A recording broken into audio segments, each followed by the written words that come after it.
అంబేద్కర్ కోనసీమ జిల్లా రామచంద్రపురంలో mega DSC TET పై free coaching నిర్వహిస్తున్నట్లు మంత్రి వాసంశెట్టి సుభాష్ తెలిపారు. టెట్ కోచింగ్ లోగోను ఆవిష్కరించారు. ఈ నెల 11న రామచంద్రపురంలోని విఎస్ఎం కళాశాలలో ఈ కార్యక్రమాన్ని నిర్వహించినట్లుగా వెల్లడించారు. ఈ కార్యక్రమాన్ని యువకులు సద్వినియోగం చేసుకోవాలని సూచించారు.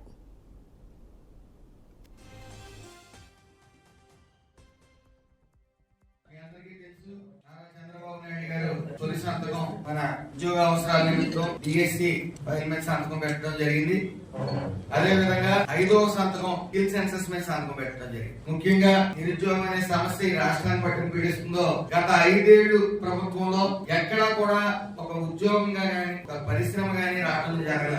ఉన్న పరిశ్రమలు సుమారు 7-8 పరిశ్రమలు వెళ్ళిపోగా నిరుద్యోగ సమస్య అనేది పట్టి పీడించింది 5 సంవత్సరాలు. దానికి విరుద్ధంగా ఏదైతే నిరుద్యోగంతో బాధపడుతున్న యువతని, అలాగే మన యువ నాయకుడు లోకేష్ బాబు గారు, అలాగే పవన్ కళ్యాణ్ గారు కూడా జనం మధ్యకి వెళ్ళినప్పుడు ఎక్కువ నిరుద్యోగం సమస్యతో బాధపడుతున్నారని తెలిసి మరి ఎన్డీఏ కూడా ఆధ్వర్యంలో చంద్రబాబు నాయుడు గారు, ముఖ్యమంత్రి చంద్రబాబు నాయుడు గారు తొలి సంతకం 5వ సంతకం కూడా నిరుద్యోగుల గురించే మరి ఆలోచించి పెట్టడం జరిగింది. దాన్ని ఆదర్శంగా తీసుకుని మన విఎస్ఎం కాలేజీలో జాబ్ మేళాని పెట్టడం జరిగింది. జాబ్ మేళాలో ఈ రోజు వరకు 850 మందికి పోస్టింగ్ ఇవ్వడం జరిగింది. ఏదైనప్పుడు ఈ రోజున ముఖ్యంగా ఈ డిఎస్సి పరీక్షల నిమిత్తం మనం కోచింగ్ ఇవ్వడానికి, ఫ్రీ కోచింగ్ ఇవ్వడానికి నిర్ణయించుకున్నాం. అలాగే ఆగస్టు 11వ తారీఖు నుంచి ఈ క్లాసెస్ స్టార్ట్ అవుతాయి. కాబట్టి అందరూ దీన్ని సద్వినియోగం